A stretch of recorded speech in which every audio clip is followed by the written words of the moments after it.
Welcome to economics in easy way.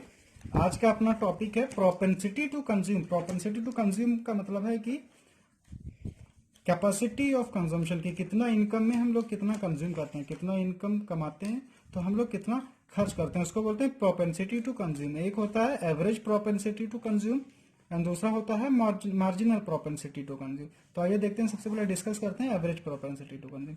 Average propensity to consume का formula होता है consumption upon income. इसको total consumption भी बोल सकते हैं, total consumption upon total income. यहाँ पे कंजम्पशन का मतलब total consumption, C upon Y, यानी कि एपीसी का फॉर्मूला अगर हम देखें तो सी अपॉन वाई होता है, कंजम्पशन अपॉन इनकम। अब देखते हैं इसको एक शेड्यूल के थ्रू समझते हैं कि क्या होता है APC, average propensity to consume. यहाँ का एपीसी का मतलब क्या है कि हम लोग टोटल कितना इनकम कमाते हैं तो कितना एक्सपेंडिचर करते हैं, कितना कंजम्पशन करते हैं, कितने इनकम पे कितना खर्च करते हैं। तो इनकम अगर हम देखते हैं 0, 100, 200, 300, 400, तो कंजम्पशन हमारा 40 है, 0 रुपए, यानी कि ये क्या हो गया सी बार, पहले ही बताया था पहली क्लास में कि ये होता है, इसको बोलते हैं autonomous consumption. Autonomous consumption means the level of consumption when income is 0। तो अगर हमारा इनकम बढ़ती है 0 से 100 होती है और 100 होती है तो भी हमारा कंजम्पशन क्या होता है, बढ़ता है। लेकिन अगर हम कुछ भी नहीं कमाते हैं तो भी हमारा कंजम्पशन कुछ ना कुछ होता है। अगर हम कुछ नहीं कमाते हैं तो भी खाना खाते हैं, कपड़े पहनते हैं, यानी कि हमारा इनकम 0 होने पे भी हमारा कंजम्पशन कुछ ना कुछ होता है। तो ये हमने टेबल बना लिया। अब एपीसी हमको कैलकुलेट करना, तो एपीसी का फॉर्मूला सी अपॉन वाई। तो यहाँ पे फर्स्ट में तो क्या हो जाएगा, जब इनकम 0 है तो एपीसी कुछ नहीं होगा, इसको हम लोग डैश कर देते हैं।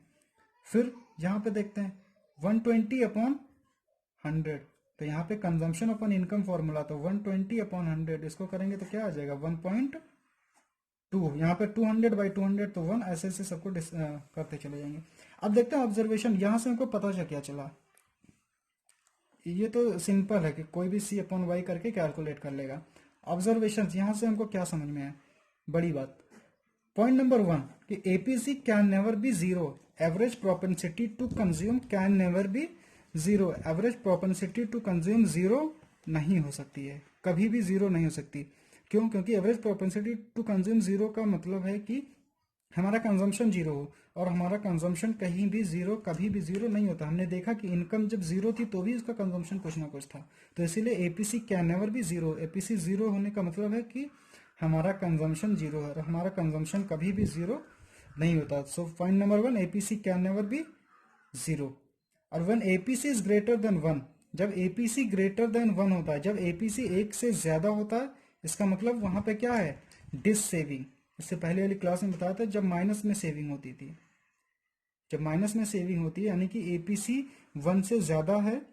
एपीसी जब 1 से ज्यादा है तो सेविंग क्या हो जाएगी हमारी, माइनस में। और माइनस में जब सेविंग होती है तो उसको बोलते हैं डिस सेविंग। जैसे ये वाई है और ये सी है।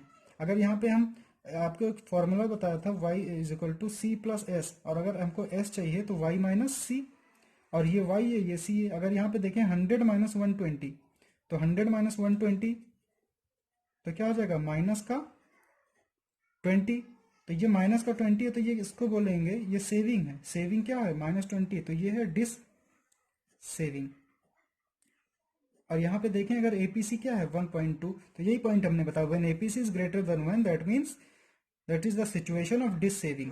यहाँ पे सिचुएशन ऑफ डिस सेविंग है कि नहीं, जब 1 से ज्यादा होता है, यानी कि एपीसी 1 से ज्यादा है तो इस सिचुएशन को बोलते हैं डिस सेविंग। अपना नेक्स्ट टॉपिक है एमपीसी। देखते हैं मार्जिनल अपॉर्चुनिटी कॉस्ट क्या होता है। मार्जिनल अपॉर्चुनिटी कॉस्ट मतलब change in consumption upon change in income, delta C upon delta Y. Change in consumption upon change in income, delta C upon delta Y. Delta C का मतलब change in consumption, delta Y का मतलब change in income. अब देखते हैं Y और सी, वही हम सेम टेबल हर जगह ले रहे हैं, तो 0, 100, 200 और सी ले लिया। अब देखते हैं डेल्टा सी मतलब चेंज, तो फर्स्ट में 40 है तो यहाँ पे कोई चेंज नहीं होता है, डेल्टा सी मतलब चेंज। तो 40 से 120 पे जा रहे हैं तो चेंज इन कंजम्पशन कितना हो रहा है, 120 माइनस 40 करेंगे तो 80, 200 माइनस 120 करेंगे तो 280 माइनस 200 करेंगे तो 80, ऐसे ऐसे डेल्टा सी निकाल दिया। ऐसे डेल्टा वाई निकालेंगे, फर्स्ट में कुछ नहीं, 100 माइनस 0 करेंगे तो डेल्टा वाई कितना हो जाएगा 100, 200 माइनस 100 करेंगे तो 100, ऐसे सब में माइनस करते जाएंगे। तो ये 100 आता जाएगा। अब एमपीसी निकालते हैं। एमपीसी का formula delta C upon delta Y, तो 80 अपॉन 100, तो 80 अपॉन 100 कितना हो जाएगा 0.8, फिर 80 अपॉन 100 0.8, तो सब में 0.8 हो जाएगा हमारा एमपीसी। एमपीसी क्या हो जाएगा 0.8। अब देखिए ऑब्जर्वेशन, यहाँ से क्या पता चला, ये तो कैलकुलेशन ऑफ एमपीसी होगा कि एमपीसी हम ऐसे कैलकुलेट करते हैं। दूसरी बात ऑब्जर्वेशन, इस MPC marginal propensity to consume से हमको पता क्या चला। मार्जिनल प्रोपेंसिटी टू कंज्यूम का मतलब है कि हम एडिशनल अगर दूसरे, जैसे पहले में एवरेज प्रोपेंसिटी टू कंज्यूम की, पूरे एक महीने में हमने कितना कंज्यूम किया, कितना इनकम हुआ, तो वहां पे हमारा कंजम्पशन कभी जीरो नहीं हो सकता।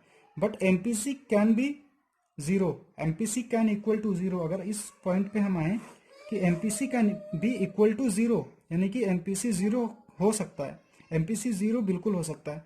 इसका मतलब ये नहीं है कि हम कंजम्पशन कुछ नहीं कर रहे हैं। जो हमारे नेक्स्ट मंथ की इनकम है, जैसे पहले मंथ में हमने 100 रुपये कमाए और दूसरे मंथ में हमने 200 रुपये कमाए, तो यहाँ पे क्या हो गया, दूसरे मंथ में हमारी कंजम्पशन उस इनकम में से हमने हो सकता है कुछ ना खर्च किया हो, पहले से हमारे पास कुछ रही हो, तो यानी कि MPC can be equal to zero, MPC zero के बराबर हो सकता है। इसका मतलब नहीं कि वो कंजम्पशन नहीं कर रहा है, वो कंजम्पशन कर रहा है।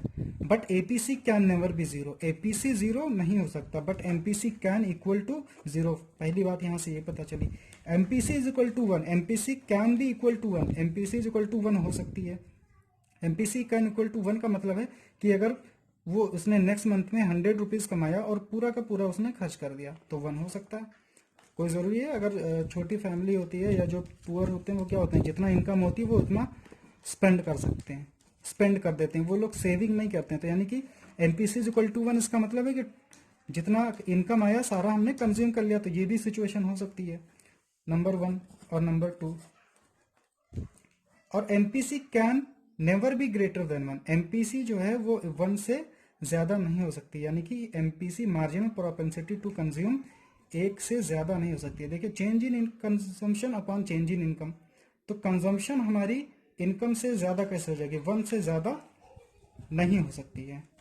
और MPC can be less than 1, marginal propensity to consume 1 से कम हो सकती है, बिल्कुल हो सकती है। यहाँ पे देखिए अभी सब में 0.1, 0.8, 0.8 आया, तो 1 से कम है, यानी कि हमारी जो कंजम्पशन होती है वो 1 से कम हो सकती है। तो MPC can be less than 1, तो ये सारे ऑब्जर्वेशंस हैं। MPC can never be greater than 1, MPC जो है वो कभी भी 1 से ज्यादा नहीं हो सकती, क्योंकि एमपीसी में क्या आया, change in consumption upon change in income, ठीक है। और number 2, MPC is equal to 1, MPC can be equal to 1 हो सकती है, MPC can equal to 0, MPC equal to 0 हो सकती है, बट ये याद रखना APC can never be equal to 0। And last, MPC can be less than 1, MPC 1 से कम हो सकती है, जो यहाँ हम एग्जाम्पल में देख ही रहे हैं, ठीक है। तो इस तरीके से हम एमपीसी कैलकुलेट कर सकते हैं इस फॉर्मूले से, delta C upon delta Y, और ये इसका पूरा अपना ऑब्जर्वेशन है। तो ये पूरा अपना टॉपिक कंप्लीट होता है एमपीसी और एपीसी का। नेक्स्ट क्लास में अपने लोग डिस्कस करेंगे average propensity to save and marginal propensity to save. आज के लिए इतना ही।